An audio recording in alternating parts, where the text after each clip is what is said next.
प्रेरितों के काम 5वां एपिसोड। हनन्याह और सफीरा।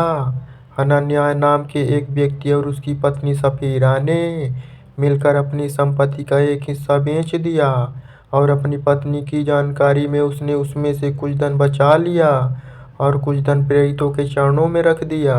इस पर पतरस ने कहा, हे हनन्याह, शैतान को तूने अपने मन में यह बात क्यों डालने दी कि तूने पवित्र आत्मा से झूठ बोला और खेत को बेचने से मिले धन में से थोड़ा बचा कर रख लिया। उसे बेचने से पहले क्या वह तेरी ही नहीं थी? और जब तूने उसे बेच दिया तो वह धन क्या तेरे ही अधिकार में नहीं था? तूने इस बात की क्यों सोची? तूने मनुष्यों से नहीं, परमेश्वर से झूठ बोला है। हनन्याह ने जब ये शब्द सुना तो वह पछाड़ खाकर गिर पड़ा और दम तोड़ दिया।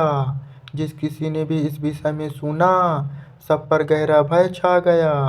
फिर जवान लोगों ने उठाकर उसे कफन में लपेटा और बाहर ले जाकर गाड़ दिया। कोई 3 घंटे बाद जो कुछ घटा था, उससे अनजान उसकी पत्नी भीतर आई। पतरस ने उससे कहा, बता, तूने तेरे खेत क्या इतने में ही बेचे थे? तो उसने कहा, हाँ, इतने में ही। तब पतरस ने उससे कहा, तुम दोनों प्रभु की आत्मा की परीक्षा लेने को सहमत क्यों हुए?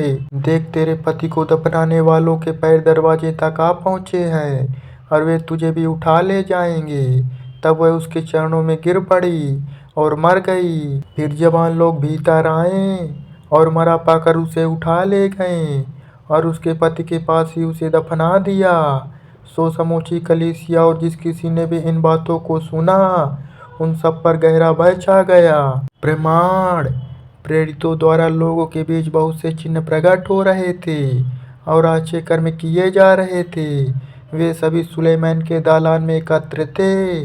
उनमें सम्मिलित होने का साहस कोई नहीं करता था, पर लोग उनकी प्रशंसा अवश्य करते थे। उधर प्रभु पर विश्वास करने वाली स्त्रियां और पुरुष अधिक से अधिक बढ़ते जा रहे थे। परिणाम स्वरूप लोग अपने बीमारों को लाकर चारपाइयों और बिस्तरों पर गलियों में लिटाने लगे, ताकि जब पतरस उधर से निकले तो उनमें से कुछ पर कम से कम उसकी छाया ही पड़ जाए। यरूशलेम के आसपास के नगरों से अपने बीमारों और दुष्ट आत्माओं से पीड़ित लोगों को लेकर झुंड के झुंड लोग आने लगे और वे सभी अच्छे हो जाया करते थे। यहूदियों का प्रेरितों को रोकने का जतन। फिर महायाजक और उसके साथी यानी यहूदियों का दल उनके विरोध में खड़े हो गए। वे ईर्ष्या से भरे हुए थे। सो उन्होंने प्रेरितों को बंदी बना लिया और उन्हें सार्वजनिक बंदी गृह में डाल दिया। किंतु रात के समय प्रभु के एक स्वर्गदूत ने बंदी गृह के द्वार खोल दिए। उसने उन्हें बाहर ले जाकर कहा, जाओ, मंदिर में खड़े हो जाओ और इस नए जीवन के विषय में लोगों को सब कुछ बताओ। जब उन्होंने यह सुना तो भोर के तड़के में मंदिर में प्रवेश कर गए और उपदेश देने लगे। फिर जब महायाजक और उसके साथी वहां पहुंचे तो उन्होंने यहूदी संघ तथा इस्राएल के बुजुर्गों की पूरी सभा बुलाई। फिर उन्होंने बंदी गृह से प्रेरितों को बुलावा भेजा। किंतु जब अधिकारी बंदी गृह में पहुंचे तो वहां उन्हें प्रेरित नहीं मिले।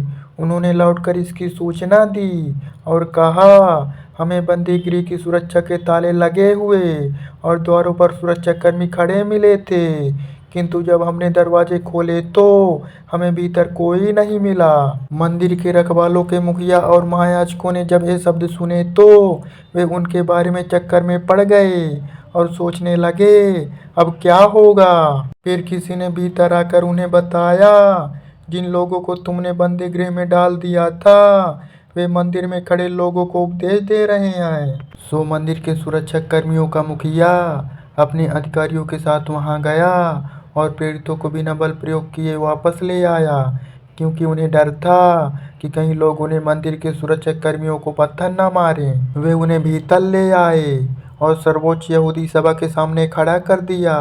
फिर महायाजक ने उनसे पूछते हुए कहा, हमने इस नाम से उपदेश देने के लिए तुम्हें कठोर उपदेश दिया था और तुमने फिर भी समूचे यरूशलेम को अपने उपदेशों से भर दिया है और तुम इस व्यक्ति की मृत्यु का अपराध हम पर लादना चाहते हो। पतरस और दूसरे प्रेरितों ने उत्तर दिया, हमें मनुष्यों की अपेक्षा परमेश्वर की बात माननी चाहिए।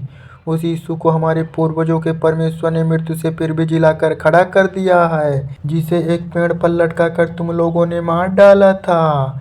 उसे प्रमुख और उद्धारकर्ता के रूप में महत्व देते हुए परमेश्वर ने अपनी दाहिने स्थित किया है, ताकि ईसाइयों को मन फिराव और पापों की क्षमा प्रदान की जा सके। इन सब बातों के हम साक्षी हैं। और वैसे ही वह पवित्र आत्मा भी है, जिसे परमेश्वर ने उन्हें दिया है, जो उसकी आज्ञा का पालन करते हैं। जब उन्होंने यह सुना तो वे आग बबूला हो उठे और उन्हें मार डालना चाहा। किंतु महासभा में से एक गमलिएल नामक फरीसी, जो धर्मशास्त्र का शिक्षक भी था तथा जिसका सब लोग आदर करते थे, खड़ा हुआ और आज्ञा दी कि इन्हें थोड़ी देर के लिए बाहर कर दिया जाए।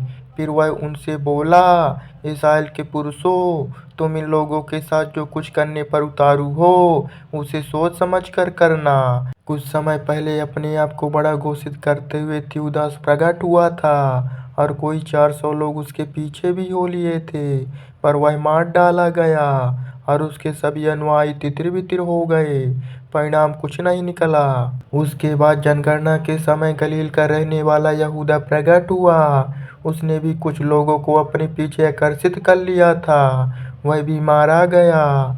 उसके भी सभी अनुयायी इधर उधर बिखर गए। इसीलिए इस वर्तमान में मैं तुमसे कहता हूँ, इन लोगों से अलग रहो, इन्हें ऐसे अकेले छोड़ दो, क्योंकि इनकी यह योजना या यह काम मनुष्य की ओर से है तो स्वयं समाप्त हो जाएंगे, किंतु यदि यह परमेश्वर की ओर से है तो तुम उन्हें रोक नहीं पाओगे, और तब हो सकता है तुम अपने आप को ही परमेश्वर के विरोध में लड़ते पाओ। उन्होंने उसकी सलाह मान ली और प्रेरितों को भीतर बुलवाकर उन्होंने कोड़े लगवाए और यह आज्ञा देकर कि वे यीशु के नाम की कोई चर्चा ना करें, उन्हें चले जाने दिया।